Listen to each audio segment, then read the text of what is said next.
Hello everyone, welcome to my channel. AMC Ahmedabad municipal કોર્પોરેશનનો technical સુપરવાઇઝરનો PYQ લઈને આવી છું, જે છે question number 16. The staff reading of a point be taken from tacheometer install at point A are 0.5 meter, 0.7 meter and 0.9 meter. What will be the distance between A and B? Point A અને point બી વચ્ચેનું distance કહેવાનું છે. Option A છે 20 metre, option B છે 40 metre, option C છે 60 metre અને option D છે 100 metre. તો હવે આમાં ટેક્યોમેટ્રી જ્યારે ઇન્સ્ટોલ કરીએ તો 3 રીડિંગ આપેલા છે. તો જ્યારે પહેલું રીડિંગ હોય ને, જે એ હંમેશા બોટમ લેવલનું હોય, નીચે લેવલનું હોય. તો આપણે બોટમ લેવલનું રીડિંગ લખશી, એને આપણે એસ ડિનોટ કરશી 3 0.5. હવે નીચેથી ઉપર જશે એટલે કે મિડલ, વચ્ચેનું ટૂંકમાં, એને 0.7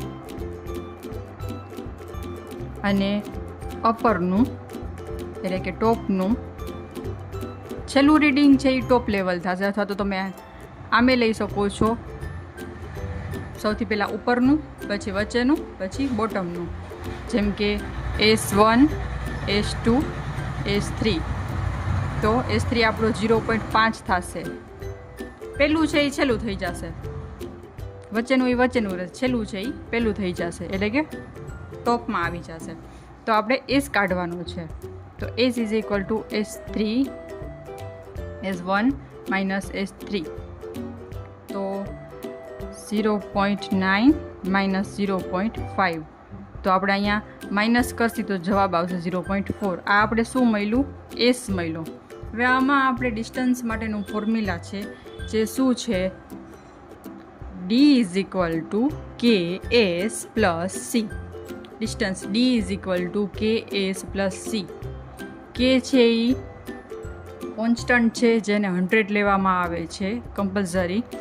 પછી S આપણે ગોતવાનો હોય છે રીડિંગ ઉપરથી, અને C છે એ એડિવ કોન્સ્ટન્ટ છે, જેને હંમેશા 0 લેવામાં આવે છે.